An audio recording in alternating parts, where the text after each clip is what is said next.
Hello, नमस्कार मित्रांनो.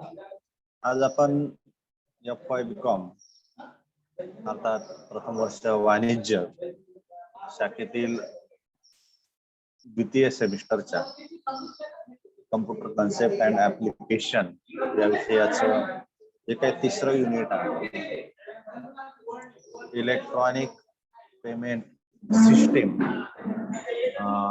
याविषयी आज आपण बोलणार आहोत. साधारणपणे आपल्या सगळ्यांना ज्ञात आहे की इलेक्ट्रॉनिक म्हणजेच साधारणपणे जेव्हा संगणक असेल, मोबाईल असेल किंवा इंटरनेट असेल, तेव्हा इलेक्ट्रॉनिक संसाधनांचा वापर करून एखादा जो काही वित्तीय किंवा आर्थिक जो काही व्यवहार आहे तो ऑनलाईन पद्धतीने जेव्हा पूर्ण केला जातो त्याला आपण इलेक्ट्रॉनिक पेमेंट असं म्हणतो. इलेक्ट्रॉनिक पेमेंट सिस्टम जी काय आहे तिला संक्षिप्त स्वरूपामध्ये किंवा शॉर्टकट मध्ये EPS असे म्हणतात, की ज्याचा फुल फॉर्म आहे इलेक्ट्रॉनिक पेमेंट सिस्टीम. मग आता इलेक्ट्रॉनिक पेमेंट सिस्टीम म्हणजे काय, तर जेव्हा ग्राहक व विक्रेता यांच्यामध्ये जे काही वित्तीय ऑनलाईन पद्धतीनं आदान प्रदानाची जी काही प्रक्रिया पूर्ण केली जाते त्याला EPS किंवा इलेक्ट्रॉनिक पेमेंट सिस्टम असे म्हणतात.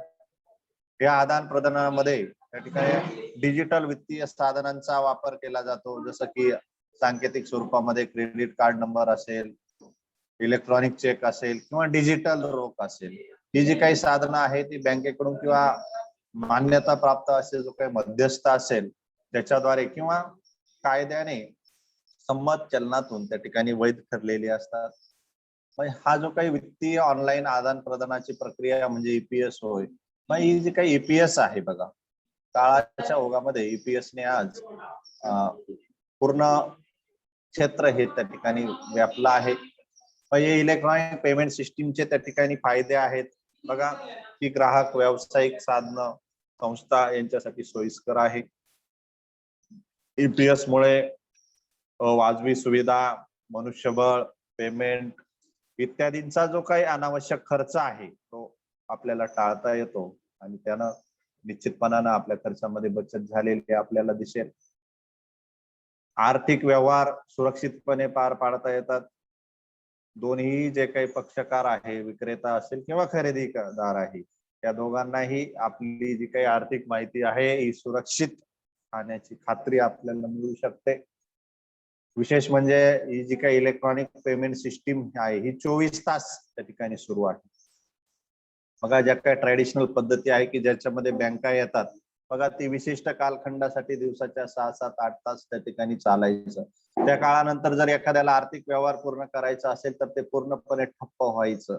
मात्र इलेक्ट्रॉनिक पेमेंट सिस्टीम मुळे माणूस अगदी 24 तास म्हणजे दिवस रात्र आपल्या वस्तू असतील, सेवा असेल, याची खरेदी विक्री त्या ठिकाणी काही पूर्ण करू शकतो.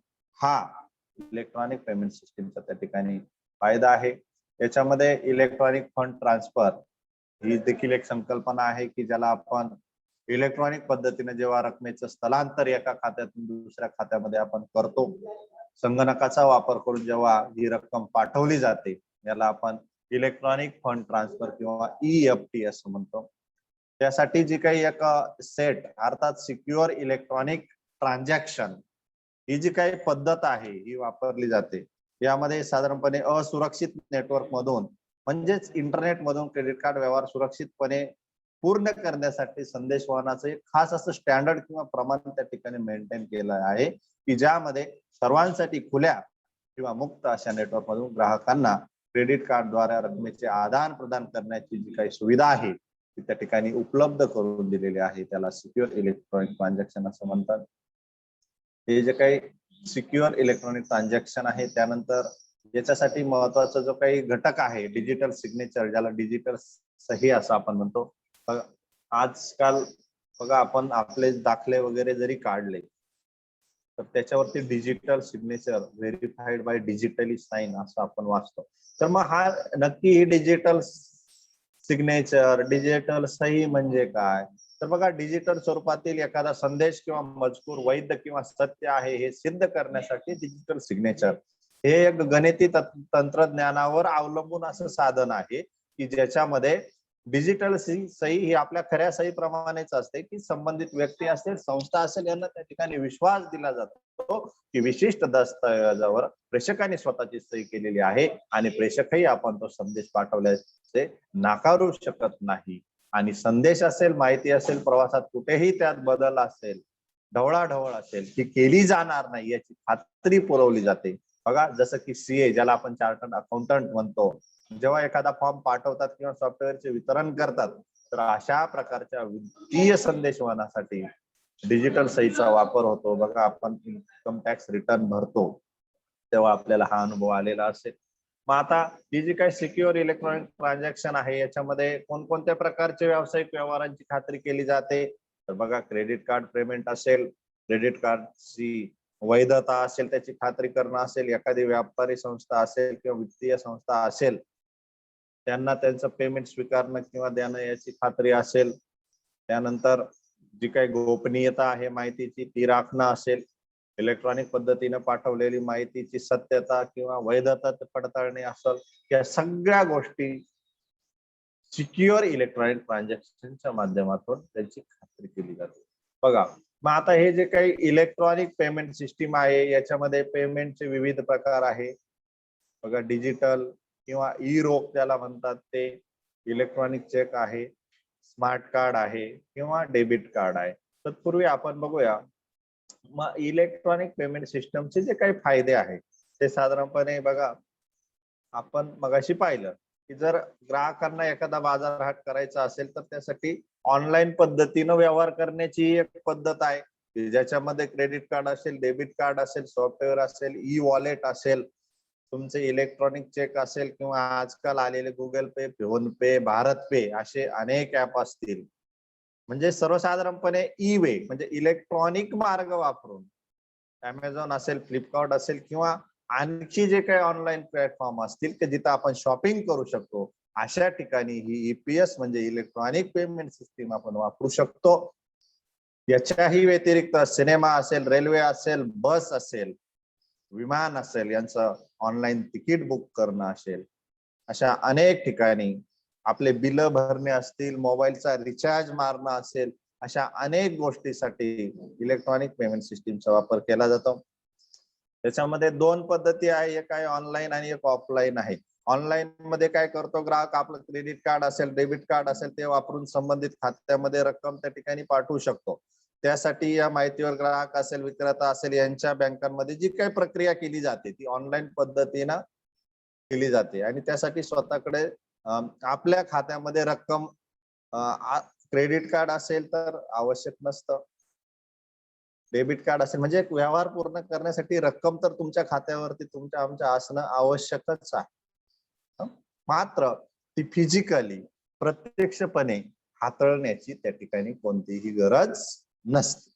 ऑफलाईन पद्धत आहे दुसरी की ज्याच्यामध्ये स्मार्ट कार्ड असेल किंवा सॉफ्टवेअर असेल त्याच्या पद्धतीतून आपण बघा वॉलेट मधली रक्कम त्या ठिकाणी वापरतो, आहे का नाही. मग आता हे ईपीएसचे फायदे काय?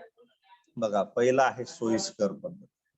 ईपीएसच्या मदतीनं ग्राहक घर बसल्या आरामशीरपणे वस्तू असेल, सेवा असेल यांची खरेदी करू शकतो, ऑनलाईन बिल भरू शकतो. त्याच्यासाठी त्याला तासन तास कुठेही रांगेत उभं राहण्याची आवश्यकता नाही, म्हणजेच ही एक सोयीस्कर पद्धत.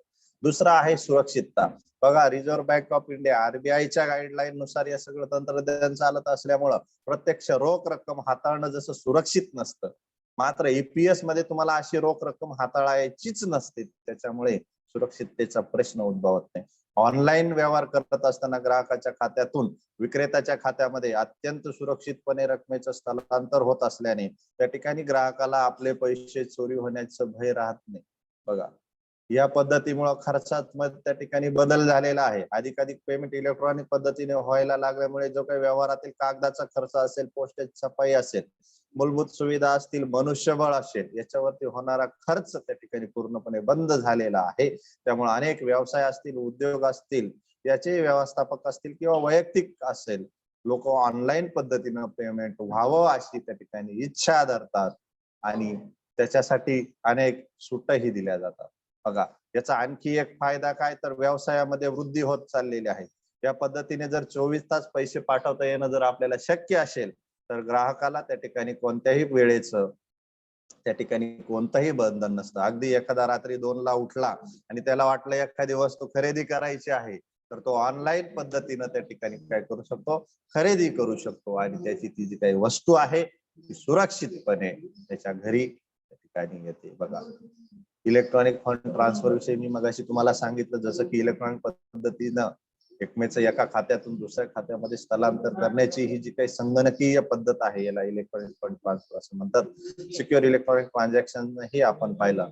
आपण फक्त आता जो काही शेवटचा आपला जो काही मुद्दा आहे की ज्याच्यामध्ये इलेक्ट्रॉनिक पद्धतीनं पेमेंट करण्याच्या पद्धती, त्यामध्ये पहिली आहे डिजिटल रोख, ज्याला ई कॅश असं म्हणतात. इलेक्ट्रॉनिक कॅश म्हणजेच काय, बघा, जो काही ग्राहक असेल तर तो काय करतो, एका संगणकातून दुसऱ्या संगणकाकडे विशिष्ट नंबर पाठवून खरेदी केलेल्या वस्तू असेल, सेवा असेल, याची रक्कम पाठवू शकतो.